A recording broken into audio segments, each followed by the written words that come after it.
What's going on, guys? This is Trey from Whirlwind Games. I'm here with Nick Malavenda. Nick finished first place in our OTS locals night. Nick, what'd you play? Play the best deck. Play Sky Striker. Sky Striker. All right. Oh yeah. Let's hop right into it. All right, let's take a look here. A lot of this stuff's gonna be pretty easy to talk about. I mean, we got Ray. I'm only playing one Rose. I've noticed that I don't really need the access to Rose all the time, or like finding a monster, because most of the time we're prioritizing Hornet drones whenever we're doing like a DPE combo. So we're always gonna have Ray the next turn anyway. And so I don't like having the cloggy monsters in my hand, because if I have too many normal summons, then I can't really use my hand traps or like progress the turn with the DPE. So I'm just sticking with one Rose for now. It could be two, but for now it's not too bad. Right. Hand trap lineup, we're working with 3 Valor, 3 Imperm, because we're trying to stop Scythe and all the other wild stuff going on. We got Nibs too. And then we're also playing 2 Ash. I was just dropping down on this a little bit. Ash just kind of feels a little meh. I mean, it's going to negate an effect for you, but it's not going to have like a huge impact on the turn. It's not that good right now. It's not going to negate multiple effects like Valor, Imperm. Like if you hit a Rusty, you're going to stop 2 effects and like finish that from there. But I mean, if you're playing Ash, you're just going to stop at Desires for a draw 2. It's just going to be like one interaction. But with these other cards, like you're interacting with more investment that your opponent has on the board and stops them from there. So that's why we're working with that. Now, is there anything with the hand trap ratio that you would switch up, maybe test out, or I think it's okay. You can try to work in like some other hand traps. Crow seems pretty all right this format. Crow's good this format. Yeah. Crow's probably pretty good for most formats. We're already playing Shark Cannon, so Crow's going to kind of be a little overkill. But you can still try to flex in like maybe a couple ogres if you're interested in something like that, or just something fun. I mean, the hand traps are all right. I mean, between the Nibs and the Imperms and the other fun stuff that we're playing, you can kind of get away with whatever you want. Right. So, another quick question: Did the Nib ever conflict with like the Sky Striker spells or anything like that today? It happens from time to time, but if you end up with like a Ray or access to Ray, you can always send a multi-roll off of the high octane if you don't have it yet. So there's plenty of ways to like get rid of the Nib if it gets in the way, because you have DPE, multi-roll, area 0. You can link it away now too. There's all kinds of. So it's worth it sometimes. Sometimes you get a little stuck, but all the other times like, you're just wiping a board and clearing them. So it's worth the investment. Sure. I'll make that risk. The other 2 monsters we're playing is Celestial and Dasher. DPE is just that good. Like there's only too much to say on it. Drawing 2 is really nice, and then like if you have Dasher, you're gonna summon your hand trap. If you like draw like a Valor or an Ash, like it's an easy access code. So at least gets you like a place starter for you to like continue moving forward with that. Right. So that's pretty cool. And a Pot of Greed is also really nice too. Pot of Greed's pretty good. Yeah, I like drawing cards, especially when I can set all my hand. It's most of the time it's 30 spells, so I can just set them all and draw 2 and then start my turn. So that's really cool. All right, let's dive into the spells here a little bit. We'll start with one of. We're playing it. Multi-roll, Eagle, 1 Afterburners, and the 1 drones. No jamming ways yet. It targets a set card. I mean, it's probably the weakest of the strikers, other than like maybe Hercules base. So you want like the cards that can interact with like the board, not necessarily a bunch of set cards, because you can just play a bunch of board waves like Lightning Storms or Twin Twisters and clear back row. And it's because you're always gonna have like more than one, especially like against PK, like you're gonna have a couple Fog Blades, or against like Birds or Swordsful deck, like they're gonna have Blackout and something else set. So, it's just kind of whatever. I'd rather play some better cards. We're playing 3 Anchor, of course. Still sticking with the 2 Area 0. It may go down to 1 in this iteration of it, because I did find myself loading up with a few field spells at a time where I would hit like, it feels so bad hitting Area 0 off of Area 0. It's just like a skip. And we're also playing 2 Shark Cannon. This card's very underrated. It's going to get a lot of work done for everybody this format for us, because you can banish the DPE, just take care of that right there in the middle, or if you have it already in your turn, you can summon it back and then pop it, and then like get another interaction that way. Scythe too. Yeah, stop Scythe, banish it out of there. It's great. You just scythe them. It's that good. Scythe them. I mean, it's awesome. So Shark Cannon's very underrated. So anything with your Sky Striker engine that you would switch, besides the 1 AO like we talked about, maybe bumping up Eagle Booster to 2 or Afterburners or anything like that. This is a blind second build, and I considered a second Afterburners. I think that would have been okay, because this deck kind of struggles against the Bird matchup a little bit, or the Lyralisk matchup. So having Afterburners to go 1-for-1 with Avian, or I'm sorry, not Avian, but like Draco Future, just to clear that out of there, to take away a negate is pretty good. Especially because you want all your cards to trade 1-for-1 at worst. But most of the time, like all these cards are good enough to get you more than one. So I mean, if you end up with one early, like you need a starter. That's why jamming waves is really bad. Is because if that's your starter, like you're popping a set card. If they didn't set a card, that's just another deck card in your hand. And I really wanted all my cards in my deck to be active at all times. So if I'm not playing hand traps or something I can resolve on both turns, I want to play a quick play spell. Because man, Widow Anchor is crazy. When you don't have to play Chalice because you can just Widow Anchor the Scythe, it's too easy. It's really just too easy sometimes. Scythe does not stand a chance against this deck. That's what we're rocking with that. The reason Scythe doesn't stand a chance because we're playing a very sacky Mystic Mine. Ooh. People aren't ready for this. They're putting up a bunch of monster negates, making Apo, and they're just really not respecting it. No one's playing any spell and trap removal right now, at least in the main deck, because a lot of the combo decks we have here are just board heavy. That's why Dark Ruler, No More, and Droplet are really popular right now, so you can get away with playing this. Especially if you can play cards like Fusion Destiny or like your other striker spells to out the interactions and just drop a mine on them. You're at least getting game one, and then you're getting enough time to like build your board to be able to ready to play. So mine's really good. Sticking with that, we're blind second, reading it up. We have the 3 Fusion Destiny. DPE is crazy. Being able to resolve this card is wild. I cannot believe every deck can play this. Yeah. I got a couple flex cards here. This was a flex option tonight. We played Talents. Okay. Tactics Talents. It was blind second. It seemed like an okay card. I cut Ghost Spell, or like the other hand trap slot for the Talents, because I needed something that was going to do a lot. And most of the hand traps we were looking at really weren't doing a whole lot. It was just like one-on-one on an effect, and it wasn't doing like the Imperm or the Veiler like slams. Or it wasn't having like a presence like Nib would. And Droll, just I don't think they're enough, or there's like a solidified combo deck yet that warrants like, hey, I need to play Droll so I can beat this deck.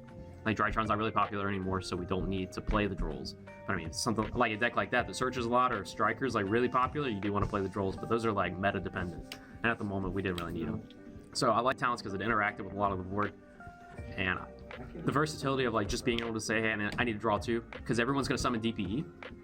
And then most of the time, if they're doing like the Scythe combo, they're just going to shotgun in the standby phase and just let you roll from there. Right. So, I mean, if you're going to lead your turn with Talents and either draw 2 or take one of their monsters or see what they have left, I mean, that's a great way to start it, honestly. And then you just get back to doing what you do. And then the last 2 cards we're playing Terraforming Rhoda. I did not play Called by the Grave today. I cut it a 3rd Ash and something else to be able to play the 3 Talents. And honestly, it was okay. It was pretty good. I think I would probably want to play something else other than the Talents, or at least mess around with some other cards, but it definitely did the job for me today. It did what I expected it to do, and with a little more testing, I think it would still continue to grow in that, or trend in that direction for me. Awesome. It being a pretty good play. Yeah. So that's main deck. 40 cards? 40 cards. 40 no cards. upstart. Here we go. Oh yeah, we're only playing 40 good cards. We're diving into the extra deck here. We got 3 Kagari, of course, 3 Shiz. We're still on the 2 Hayate for now. I heard some people talking about playing 2 Shizuku instead of 3 because it's ending on Verite sometimes now. Might be okay. I don't know about playing the 3rd Hayate, but maybe the 2nd Shizuku drop would be okay, especially if you're going to try to lean on the DPE more. Tonight was just, I think I was definitely leaning more on the Striker engine because I was drawing really well, so I didn't really need to like reach for plays like that. I could just rely on the deck itself, and it was good enough. We're playing 1 Kana, got me a win today. Shout out to Trey. Zeke's really Too good. many shout outs to Trey's in these deck profiles, Trey. man. Shout out Trey. Kana's great. I really like this ratio. Zeke's always really nice to have. I hate having to burn it the times that I do, or I feel really guilty about using it early, but the fact that we even have this card should just be motivation enough to use it. Like, if you can get this out of the way ASAP and at least have progressed through the duel after that, it makes it a lot easier for you, because it gets, you start to lose value on the Zeke as you like progress through the duel, because it's going to end up getting into a simplified game state, and then you're just trading back and forth. So the Zeke, you're not having like enough material to get it done, or it's not as impactful as you need. So those are our striker links. They're great. Love the girls. As far as the regular stuff, we got the access code package. Rip my access code. Came to me soaked. This was really cool. I did this a couple times today. Man, it just makes killing people so easy. You just gotta poke them with Hayate a couple times, or you just hit them with DP once, and it's just, you wait. You sit under mine until you got the gas to get it done, and then you just do the thing. You win games. And the last 2 cards, we got DPE and Verite and Akana. Obviously, yeah. Very good. Shout out, Drew. These cards are awesome. Shout out, Drew. Shout out, Drew. I summoned this. Too. I honestly didn't summon this too much today, but every time I got a hold of it, the grind game is really nasty when both players are working with DPE, so you really have to be tuned in to what the turn's going to be like before you dive in and just either if you're going to shotgun at the beginning of the turn, you need to do that to like activate your striker spells, or you need to know like where your turn's going to go after that. Because there was an interaction in one duel where I had to pop my areas. They had cleared my striker link, and I saw the DPE because I think they were banishing it with Omen or something because I didn't have a Ray. So it's like you have to keep that there so I can pop my area 0, and then I just summon my Ray and I continued my turn from there. And then they just out of the DPE or hit it with a Fog Blade, and then I was just back on it from there. So in a sequence of like importance, what would you say that Verte or getting your striker engine more involved is more important right now, especially kind of early in the deck stages? In a blind second deck, I think, especially with like the game plan I'm taking is with, like sitting on Mystic Mine the whole time. I definitely want to make sure that my striker cards are like loaded and my set's good. If I don't see the mine, then it's definitely more of a DPE leaning way. But it really depends on like the opening hand and then what kind of board I'm working with. If it's more of a monster heavy board, I'm definitely going to try to get the DPE out there and try to interact with it a little more. At least find ways out with like widows and everything. Awesome. But it really just depends on what I'm working with. If I don't have to make this, I'm not going to most times. Okay. So yeah, it's 15 extra. The side deck's a little scuffed. We were trying some things out tonight. Put the evenly matched in since it was a blind second. On the times that we did go to game 3 and I opted to go second, I would put the evenlys in immediately. Because with that's correct, yeah. Card's pretty good. Because if I don't need the Mystic Mine, I can just put the evenlys in. Like it was an easy swap out for like control matchups instead of just like sitting on a mine. You can just hit with the evenly. Or if they're playing, if part of their combo has easy ways to out the mine, whether it's like through the Oath or they have the Avian out there already, it's really easy for them just to out the mine. So I was like, all right, I'll just play the evenlies and just force them out that way. Sometimes it was okay. I never put it in. I saw it one time, never mattered. So it's whatever. It was a free slot. These are the good cards. Playing 3 Lancia, stops PK, stops just about anybody that likes to have fun with their decks. We were also That's fair. Also played 3 Sanctum and a Scythe for the times they made me go first. I mean, these are awesome. Everybody's playing Scythe. And I really like, especially playing Sanctum going second sometimes, I would leave it in, or if I didn't know if I was going to be first or second, because there are some combo decks that will still choose to go first after eating a blind second, because I won all my die rolls today, and I think it was 50-50 on my opponents telling me to go first or go second in game 2. So it was really hard for me to decide if I wanted to like keep these in just the whole time, because at worst, especially if they're making DPE and it's like part of the combo, so like the PK matchup especially, like if I leave these Sanctums in and they pop it with the DPE, I mean, it's just mad value. Especially like I'm already done with the Scythe, like I can just pop a card for free if they're messing up. So those cards are okay. Played 3 Cosmic Cyclones because I just could not lose to IO today. This was the most I could offer. I probably play a couple more Spell and Traps. I really like some Lightning Storms when I'm poor. So these were pretty cool. Shout out. Did not get a chance to use them. You being poor. Last 2 cards were the DD Crows. I was trying them out today. I had a couple extra slots because of the Sanctum with the Scythe package. The DD Crows are alright. I never put them in, never used them. I think they would have come up a couple times because they're really good for like banishing DPE. Most of the time whenever I was doing that, like Shark Cannon was already part of the combo. Or I was trying to favor the striker engine more, so outing the DPE. Because I think if you're playing from second and they've already summoned the DPE, it should be more about getting rid of theirs than making yours. Because this deck will just play until somebody gives up or somebody wins. So you can afford to wait a turn or 2, especially playing like Mine, Nibs, and just like a bunch of really stun cards that will buy you another turn. So you want to make sure you get rid of their DPE first. So I'd always prioritize like Shizuku and search Shark Cannon, just icing it right there and getting that out of the way. And then I can make my own DPE next turn and then just wait until they run out of cards, which is popping them all the time.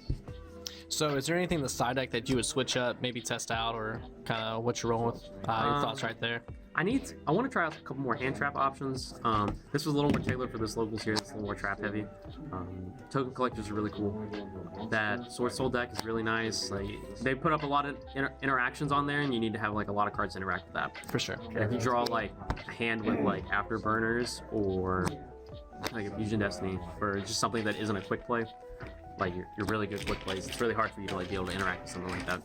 Okay, awesome. What were some of your matchups today, and just kind of how was your thought process, especially in those matches? I played Invoke Shaddolls in the first round. That one was okay. Played another bird in the second round. That was a bit of a tough one. Man, it's really hard to remember all these matches. Played 2 birds tonight, and then I played 1 PK. The birds players, I think if they'd taken a little more time, there were definitely some missed things. Watch yourself. Made it easy for them. Watch it. Hey, you should have. This is my first day, yo. No, it's okay. It's just being able to navigate what you're given the whole time. It's just like knowing what it's going to take for you to get through that board and then get your next turn. Because I think that's like the philosophy that most striker players should have is like, how am I going to get to my next turn? Because once I get to my next turn, I'll be able to draw 2 cards if I have access to the Destiny heroes, and then I can summon a monster if I draw Dasher. Like, I should be setting myself up. If I'm not playing with mine at that moment, I should be setting myself up to kill him on turn 3 if I can. Right. Okay. Awesome.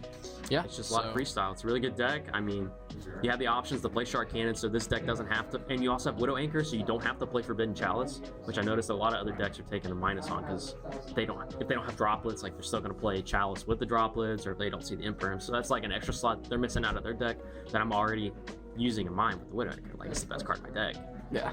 So it's really cool. It like frees up. Like, this deck is naturally built to beat like Scythe and the DPE. Like, there's just a lot of natural interactions within the deck that make it really easy for you to navigate those matchups. And right now, everyone's just summoning DPE, shotgun, Scythe, and standby phase. So just playing a deck that really beats it. Yep. All right. You have any shout outs or anything like that to end the video here? Shout out to the Whirlwind Games, best shop in Ohio. Best shot. Woo! Shout out Tim. Shout out. Shout out. Best shop in Ohio. Shout out John. Whirlwind guarantee, baby. Whirlwind Guarantee. Whirlwind Thanks Guarantee. Drew for letting me borrow all my really good cards. He let me use the Talents and the Verite and the DPE. Those cards are really nice. They won me a lot of games today. That's my boy. Shout out to Trey, Trent. You guys are the best. Love testing with you. You guys are making me a lot better. And that's it. All right. That's it. Make sure you guys like, comment, subscribe. We'll catch you in the next one.